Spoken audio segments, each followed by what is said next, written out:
Right here is the beach scene, and we can open up with our first heat. Out there in the red jersey, Grant Twiggy Baker. In the white jersey, Cristian Merello from Chile.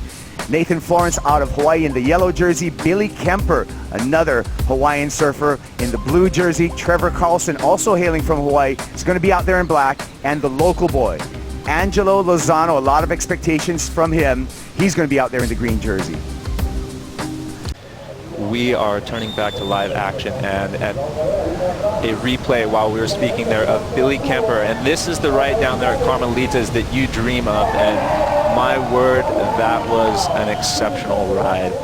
You can see here, he is about as deep as he gets by maneuvers, pumping through that tube. He's completely disappeared. There's the spit, and he comes out a second after it. He knows it, claims it right there. That's how you want to start off your campaign in a big wave event. And we have a paddle, and back at it again is Billy Kemper. You were talking about the backup, Greg. Here's his backup, pulls into the barrel, slots himself, gets under the curtain, little extended time, and Billy Kemper is on quite a roll. Absolutely styling. And right back behind him, we've got in yellow Nathan Florence dropping in on the second wave of that set. He's got a giant wall in front of him, takes a high line up through it, a pump, and he's coming through that third section, but the wave just bends out to sea and clips him at the end. Spectacular back-to-back action, but Billy Kemper there, he knows he's already got a keeper score, and that was more of an insider the first wave of the set. You see him scrambling here in the corner, getting another one on the head back out. Wow. Well, let's take another look at Nate's wave. Nate's Florence. This is technical tube riding here. The maneuvers we're talking about. Pumping and weaving a 9-foot board through a barrel like that is not easy, and unfortunately, what happens out here, you'll get a wave that looks like it's a great peak, but it bends out to sea, and that's what clipped him. Billy? And Billy's second backup wave here. Beautiful technique. He does the double arm hand stall there as he was going into it. That's to slow yourself down. When you're riding a big board like this, once you drop in, it's really hard to bleed any speed off of it. It's not like the shortboard where you can just step on the tail, so that's the most efficient way of actually taking the speed off. Slowed himself into that barrel right there. Underneath there, live action at Grant Twiggy Baker, a giant running closeout. Grant Twiggy Baker, our defending champ, packing one right there with no exit, but showing the bravo that you need to have to attack this beach break. Looking at live action, we've got red paddling. Grant Twiggy Baker, our defending champ, stalling off the bottom, looking for a chunky tube, gets that whitewater frothy section, and just gets enveloped by the teeth of Puerto Escondido. But great job to stall and get in the barrel. He's going to get rewarded for that. Absolutely. That was probably the tallest wave that we've seen. Just popped up there. So Puerto, even though it is a beach break, serves up some very long hold downs. But that was probably the tallest wave that we've seen in this heat, so he'll be rewarded for that. And the technical surfing to get barreled, it was just unfortunate at the very end of that wave, kind of ran into a bit of foam. And out here, that really complicates things.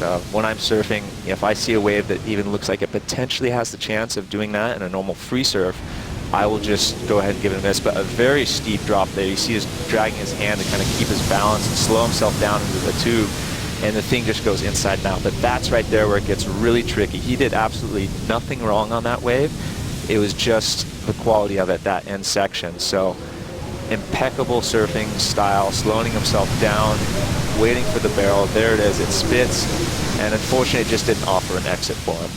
Shannon, can you tell us a little bit about access into the, well, we'll get back to that as we go to live action with Nate Florence on a good-looking wave, pulls into, could have been a giant backdoor wave for all we know, but this is Puerto Escondido and nasty Nate Florence.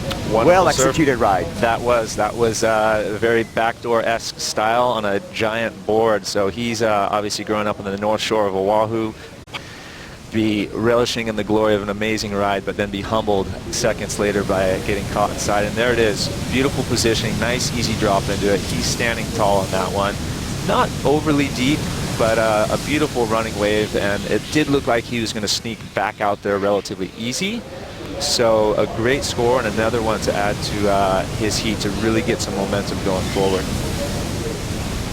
Loving the replay and great execution by John Florence's, our 2016 Championship Tour World Champ.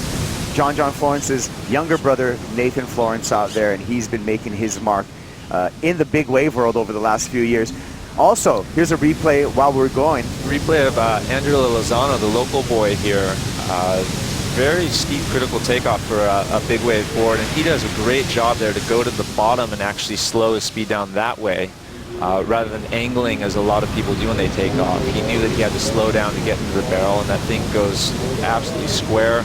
But unfortunately, hits a couple bumps on his way out. On the backside out here, you're going so fast on these big boards that it doesn't take much to kind of redirect that and throw you off balance, and know that.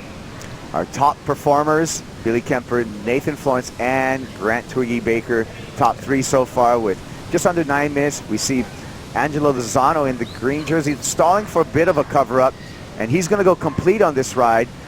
So no wipeout for Lozano this time, and completes a nice ride.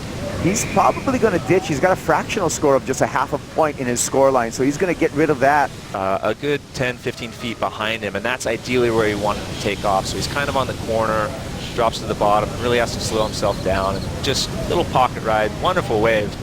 And it looks like he had a nice easy paddle back out. So again, he's going to up his half a point, but to really get himself back in the mix and secure one of those spots, he needs a big set wave. That's what's going to change the game and put rips that develop randomly up and down the beach. 100%. Looking at live action here. Take it away, Kaipo. Here we go. And it looks like it's going to be, let's see the color on this. That was Trevor Carlson. So he's been quiet for the beginning of this heat.